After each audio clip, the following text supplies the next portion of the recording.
The advocate for economic and political advancement on Tuesday described recent criticisms of the Nigerian economy by former President Atiku Abubakar as cheap politics dressed up as concern and pure propaganda. Speaking at a press conference on Tuesday, the group said Atiku's comments were not rooted in genuine economic analysis but driven by bitterness after multiple unsuccessful attempts to lead the country. In his address, Dr. Opialu Fabian dismissed Atiku's reference to Nigeria's external reserve of about $48.45 billion as evidence of failure. He noted that the same economic framework projects the reserves to rise above $51 billion within 1 year, describing the situation as a managed adjustment within the ongoing reform cycle rather than a decline. The group argued that the reserves are influenced by several factors, including the exchange rate management, capital flows, and liquidity interventions by the central bank, and should not be viewed as isolation or used for political effect. An economic intervention. Instead, it's a cheap politics dressed up as concern. It is propaganda, cheap, plain and simple. After several attempts to lead this country without success, it is perhaps unsurprising that bitterness now shapes Atiku's public commentary. But Nigeria's economy cannot be reduced to a platform for personal frustration. Let us at this juncture interrogate the claims made by the former Vice President. We are told that a marginal movement in external reserves, around $48.45 billion, is proof of failure. That argument collapses the moment you consider the full picture. The same economic framework projects reserves rising from $51 billion within the year. That is not decline. This is managed adjustment within a reform cycle. The movement between $48.45 billion to $51 billion is an increment and not a decline. We are also told that oil earnings and reserves must move in perfect tandem. This is not how modern economies around the globe works.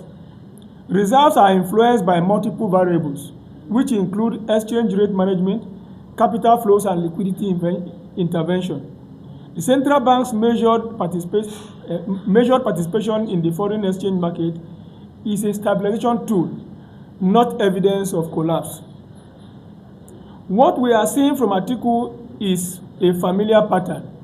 Select a number, strip it of context, amplify it for political effect. That is not economic analysis. That is political theater of failure. What we have heard from Atiku Abubakar is not balanced. It is selective, exaggerated, and politically motivated. In conclusion, let us conclude with a simple truth. Nigeria's economic challenges were not created yesterday. They are the results of years of policy inconsistency, physical indiscipline, and structural weakness. Fixing them requires courage, coordination, and competence. President Bola Ahmed Tinubu has shown that courage. The administration has chosen reforms over comfort. It has chosen long-term stability over short-term applause. The appointment of Taiwo Oyedele reinforces that direction. It signals seriousness. It signals coordination. It signals that Nigeria is no longer content with managing crisis, but is committed to solving it. We will not pretend that everything is perfect, but we will not allow political propaganda by Atiku Abubakar to distort the progress. Those who seek to lead Nigeria must do more than criticize. They must engage honestly with facts. They must rise above bitterness and contribute meaningfully to national development. What we have seen instead is a recycling of talking points that ignore data, dismiss reform, and attempt to manufacture crisis where there is none. Nigeria deserves better, and we are having better. The economy is stabilizing. The reforms are taking hold. The direction is clear.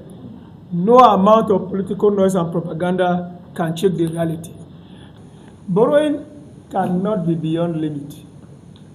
What constitutes limit in the criticism going around is using the yardstick of the last administration's borrowing as a guide to question the level of borrowing of this administration. Recall that the budget of this administration was 49 trillion. What was the budget of the previous administration? The economic downturn of the global economic space is not only applicable to Nigeria, it's not peculiar to us. The value of currencies, the value of items, the value of trade increases. That is why you see that every year, nations review their budgets and not backward, always ahead. If budget was 10,000 naira last year, it cannot be 10,000 naira this year. Even individual household budgets increases as we go on the year. So as the budget increases, the need increases, the population increases, and what we borrow also increases. And like I said, government have identified over 10 trillion naira lying idle and about $20 billion also lying idle in banks. Since we are borrowing at a very high cost, we can leverage on what we have internally to take care of our needs. That is what this government is doing. And reforms, as it is, does not, have never, will never yield instant result. Reformation is not magic. It's a process. There have to be adjustment. After the adjustment comes the result.